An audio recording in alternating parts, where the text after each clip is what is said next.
Bonjour tout le monde, c'est Mélie, bon retour sur la chaîne de la Reine Aloé ou bienvenue pour ceux qui sont nouveaux.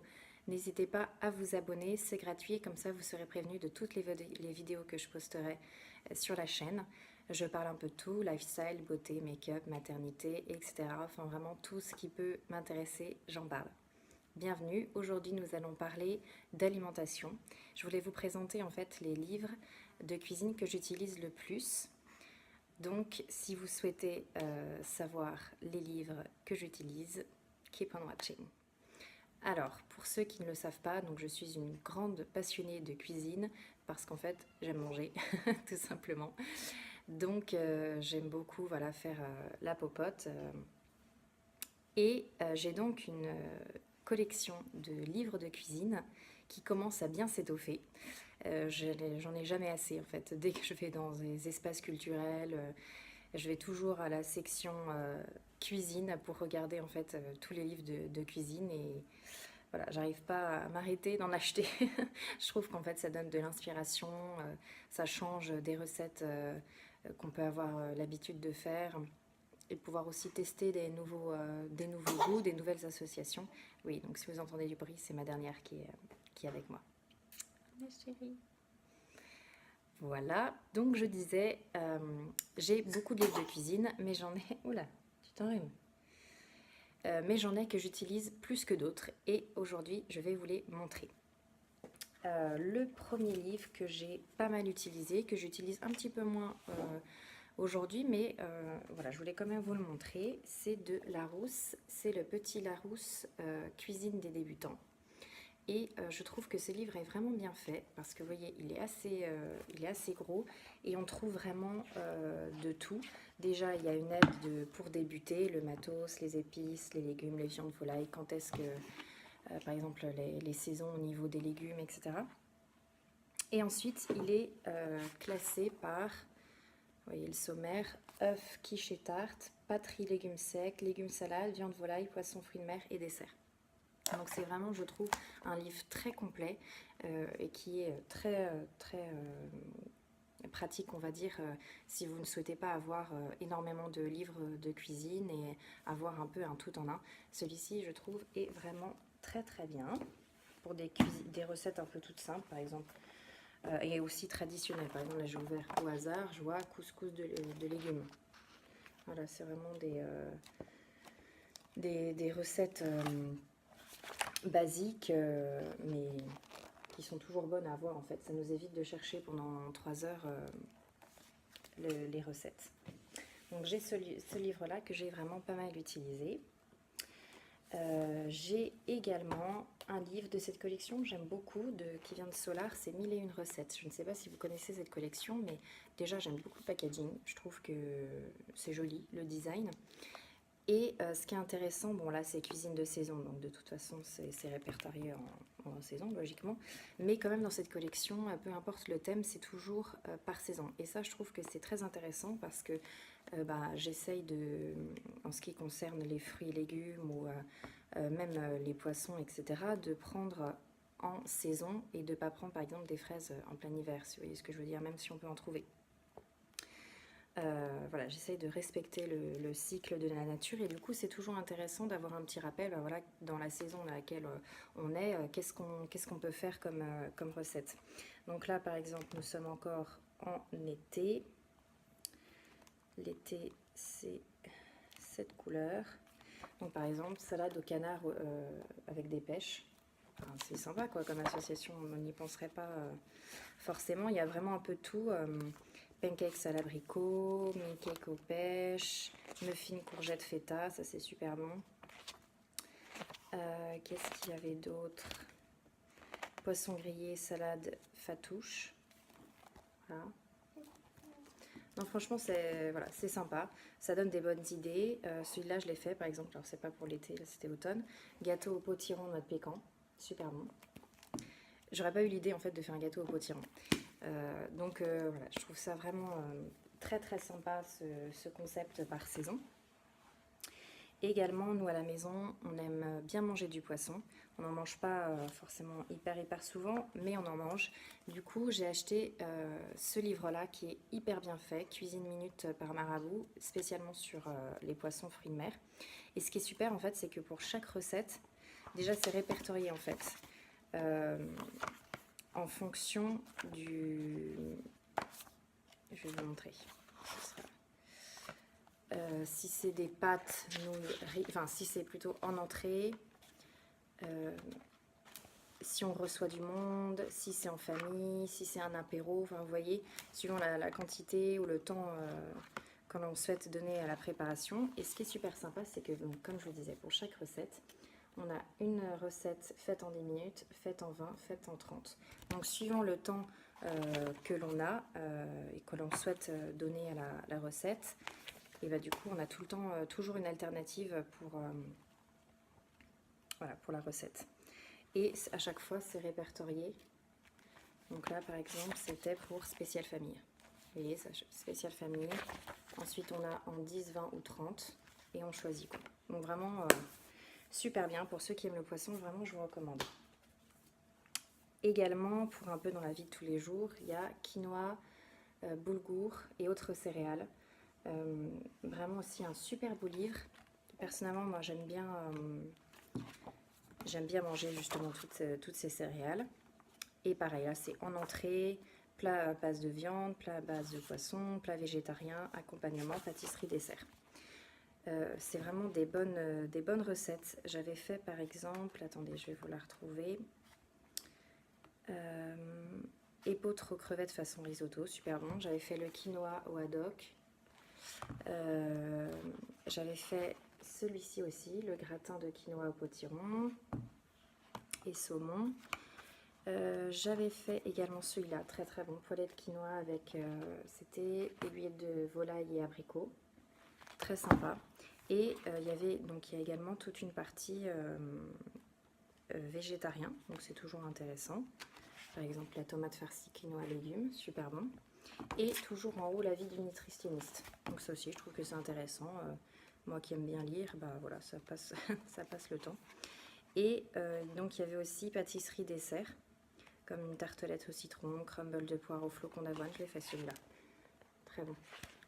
Donc vraiment un bon livre si vous voulez inclure dans votre alimentation plus de céréales. Voilà. Ensuite, dans la cuisine végétarienne, parce qu'à la maison, alors on n'est pas végétarien, mais on mange peu de viande. Donc je trouve ça bien d'avoir des livres de cuisine végétariens pour se donner des idées sur les plats qui sont quand même consistants et où on apporte les protéines d'une autre manière que par la viande ou le poisson. Du coup, pareil, vous allez reconnaître le packaging. J'ai pris de cette collection-là 1001 recettes. Et pareil, je trouve ce livre super bien. Et c'est classé aussi par saison. Voilà, c'est ça que je voulais dire, c'est classé par saison. Donc par exemple, pour vous donner une idée de recette, nous sommes en été, empanadas aux haricots rouges. Super bon. Bon après moi je suis pas très difficile, mais ça donne vraiment des bonnes idées. Gazpacho au poivron, gnocchi au pesto rosso, gougère aux gruyères aux olives, gratin de légumes aux chèvres. Alors vraiment, vous voyez, ça donne des bonnes idées, je trouve. Roulé d'aubergines aux lentilles, soupe de petits pois menthe, je l'ai fait celui-là, très bon. Qu'est-ce que j'aurais pu faire d'autre? Couscous aux légumes grillés, chili végétarien, je l'ai fait, très bon. Donc, et en plus, ce que je vous avais pas dit dans cette collection-là également, c'est que sur le côté, vous avez des idées de recettes basées en fait sur la recette principale, mais avec des variantes. Donc pareil, ça aussi c'est sympa parce que si on a envie de refaire le même plat mais qu'on n'a pas envie de manger exactement la même chose, bah, il nous donne des idées pour, bah voilà, vous pouvez en changer ça pour faire comme ça. Donc par exemple ici, c'est une semoule aux légumes et aux œufs. Et du coup à côté, il donne comme exemple semoule aux herbes, semoule courgette cumin, semoule olive oignon.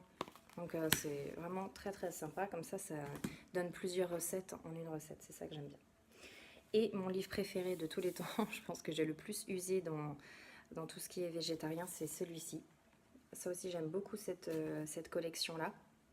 Là, c'est 100 recettes et c'est aussi de la collection Solar. Et là, c'est cuisine végétarienne midi et soir. Vraiment, j'en ai fait des milliards de recettes dans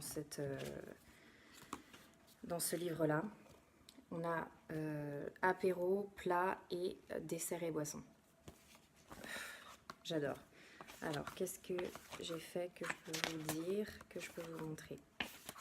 Donc ça, c'est dans les trucs apéro. Je n'ai pas beaucoup fait dans les trucs apéro parce que comme j'ai des enfants, ça va assez vite. Salade de quinoa aux courgettes confites, super bon. J'ai fait également soupe de légumes anciens à la crème d'ail, trop bon. La purée de carottes au pavot, je l'ai fait. Purée de patates douces, je l'ai fait. Purée de céleri rave, soupe poireau, pommes de terre crème, super bon. Riz croustillant aussi, je l'ai fait celui-là. Polenta crémeuse aux champignons. Alors, vous voyez, ça donne vraiment des idées pour changer, en fait, je trouve, de la routine ou des recettes qu'on a plus l'habitude de faire. Lasagne végétarienne aussi, je l'ai fait, ça c'est super bon. J'ai fait les falafels. Qu'est-ce que j'ai fait d'autre? Pizza aux légumes, oui, ça j'ai fait. Tarte aux fines tomates, j'ai fait. Je l'ai fait celui-là. Gâteau courgette feta, super bon. Et ça tient bien au corps. Et ce qui est sympa dans ce livre-là, c'est qu'il y a des petits stamps, en fait, pas sur chacune des pages, mais sur certaines, où ils précisent ça c'est vegan, ça c'est plus pour les dîners d'été, ça c'est pour les super fauchés, pour les très nombreux, etc. Donc ça donne une indication en fait si c'est rapide, si c'est un peu plus long à faire. Voilà, donc vraiment un super livre que j'ai énormément utilisé, que j'utilise encore énormément. J'ai aussi des livres véganes, même si évidemment je ne suis pas végane, vu que déjà si je vous dis que je ne suis pas végétarienne, je ne peux pas être végane. Mais j'aime bien en fait avoir de l'inspiration partout. Je ne me ferme pas à seulement une façon de manger. Et je trouve que parfois c'est vraiment une bonne alternative voilà, de voir un peu ce qui se fait de ce côté-là. Et aussi de tester de nouvelles choses. Et comme nous à la maison, on n'est pas pour manger beaucoup de viande ou voilà, et qu'on essaye de faire attention à avoir une alimentation saine, je trouve que c'est une bonne façon aussi de voir qu'est-ce que je peux manger de sain sans inclure de la viande, mais qui m'apporte quand même de l'énergie, assez de protéines, etc. Machin. Du coup, j'ai plusieurs livres véganes et là je vais vous en présenter deux. J'ai de cette collection que je trouve géniale qui vient de Hachette, c'est Carrément Cuisine. J'en ai plusieurs de cette collection-là. Et donc j'ai le vegan. Et du coup, au début, pareil, ce qui est sympa, c'est que donc, vous avez le sommaire. Vous voyez, c'est petit déjeuner, apéro, entrée, plat, encas et dessert. Donc je trouve que c'est très complet. Et également, ils mettent au départ, voilà, il faut aussi quelques recettes si vous êtes pressé, quelques recettes si vous avez un peu de temps, et pour les plus patients. Donc je trouve ça vraiment sympa parce que pareil, parfois on se dit, quelle est la recette que je peux faire rapidement? Voilà, ça nous donne des idées. Alors par exemple, je vais vous montrer pour le petit déjeuner une idée de recette. Donc ça c'est des jus. Ils mettent des idées de granola. Donc ça c'est sympa. Ils mettent aussi des crémeux d'orge, des noisettes, des muesli, flocons d'avoine. Nous à la maison on mange beaucoup de flocons d'avoine le matin, comme ça, des porridge. Et même là, je ne l'ai pas encore essayé, mais croissants et pain au chocolat vegan. Donc à voir ce que ça donne, vu que l'ingrédient de base à la base c'est quand même le beurre. Par exemple, pour les plats, vous avez sarrasin, tofu fumé, je crois que c'est pêche, non prune, amande, haricots verts. Vous avez aussi curry de lentilles corail. Donc voilà, ça donne des bonnes inspirations et des bonnes idées pour savoir quoi manger et par quoi remplacer le beurre, le lait, la viande, etc. Et comme dernier livre que je voulais vous présenter, il y a celui-ci de la collection Tout le monde peut cuisiner Mr. Cook. et donc celui-ci également vegan. Et ce qui est très sympa avec celui-ci, c'est que vous avez très peu d'ingrédients sur le côté et c'est à chaque fois très rapide. C'est classé par... Bah oui ma chérie alors. Les encas, petites entrées, soupe, mijotée, pâte nouilles, légumes, gourmandise, salade complète, mix fraîcheur. Donc vraiment voilà, des bonnes alternatives, par exemple couscous au chou kale. Ou alors ragoût lentilles et de choux. Vous n'avez pas que du chou, hein. Curry de patates douces. Pad thai revisité. Nouilles, légumes, sésame. J'espère que vous m'entendez toujours. Voilà, bébé. Voilà. J'arrive. Cannelloline d'aubergine aussi, ça a l'air super bon. Donc voilà, des bonnes petites recettes qui donnent bien envie et qui changent de d'habitude en fait. Regardez, Darcy qui vient dire bonjour. Bonjour Darcy. Bonjour tout le monde. Voilà, j'espère que cette vidéo vous aura plu. En tout cas, n'hésitez pas à me laisser un petit commentaire pour me donner votre avis, pour me donner aussi vos livres de cuisine que vous utilisez le plus souvent, parce que ça m'intéresse énormément. Moi, tout ce qui est un rapport avec la nourriture, ça m'intéresse. Donc, merci de vos partages. Et puis, je vous embrasse et je vous dis à bientôt pour une nouvelle vidéo. Bye bye.